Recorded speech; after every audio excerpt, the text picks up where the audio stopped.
Washington, D.C. is one of the most sought after places to live in the United States. If you're thinking about buying a condo here, you need to watch this video first.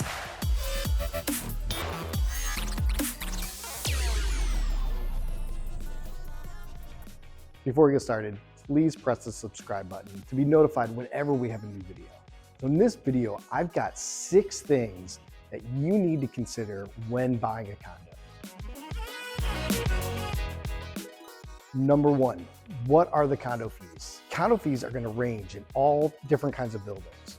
In DC, we've got smaller buildings that are 1 to 4 units, and we've got big buildings, right? Now on the small units, you're typically going to have no amenities. You're going to have a condo fee. It's going to be on the lower side. The condo fee is going to often cover things like building insurance, landscaping maintenance around, snow removal, reserves just in case anything possibly could happen in the building. But with a small building, you're going to typically have lower condo fees. Now, a larger condo building is going to have more amenities. It might have a pool, it might have a concierge, it may have elevators, a parking garage. That's a whole lot of things that need to be maintained. And so those condo fees are going to go toward those amenities.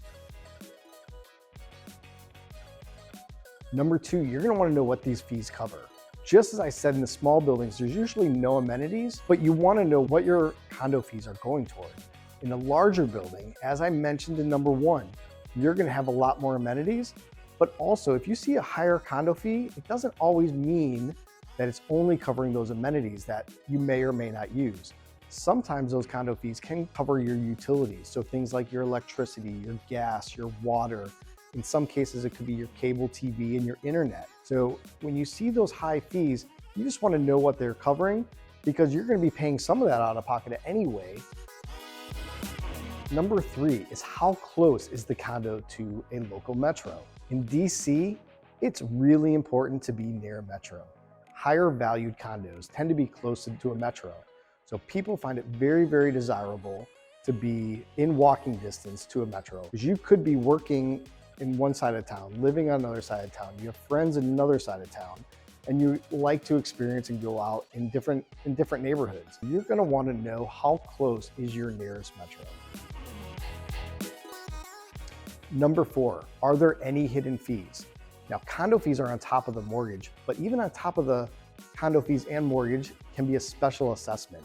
Now, we see this often with a really older, large building that has a lot of amenities, may need to spend some money to update certain features of the building. It could be a new elevator needed, it could be renovation of a parking garage, it could be new heating systems, cooling systems for the whole building. Now, whenever you move into a condo, the condo building has insurance and they have cash reserves for when something goes wrong and they need to be able to cover that. But at something big, or if multiple things that are big happen at one time, it could be a very, very high expense. So what they do is they'll mortgage it and charge all of the owners. And that's what's called a special assessment. So before you buy into a condo, before you close on a condo, you want to know if there are any special assessments that you need to know about because that will add to your monthly costs.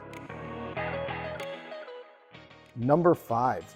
Does the building allow for pets? Now, if you're a pet lover, and we have a lot of them out there, you want to know, does the condo building allow for pets? In addition, you may have allergies to pets. So you want to know if you're going to be in a building with a lot of pets, will that cause harm to your just natural being and how comfortable you are in your home? Believe it or not, there are a lot of condos that don't allow any pets, and some condos allow cats, but not dogs.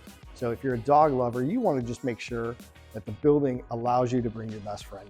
It's a very, very important thing. A lot of people forget and they start looking at condos and fall in love with certain buildings and certain units and then find out that there's not any ability to have a dog in the property.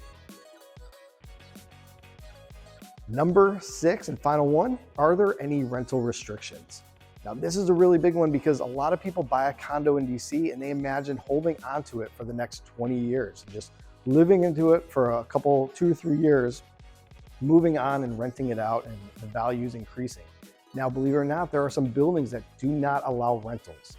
So you wanna make sure that you're not buying into a building that's not gonna let you rent it out, because that can change all your plans for the next 5, 10, 20 years. If you've recently bought a condo, I'd love to hear where you bought it. In the comments section, please tell me where you bought, what building you bought. It's always great to look at what neighborhoods people are buying in and what gets people excited about moving to Washington, D.C. If you found this video helpful, please press the like button. And also, to be notified when we have new videos coming on, please press that subscribe button.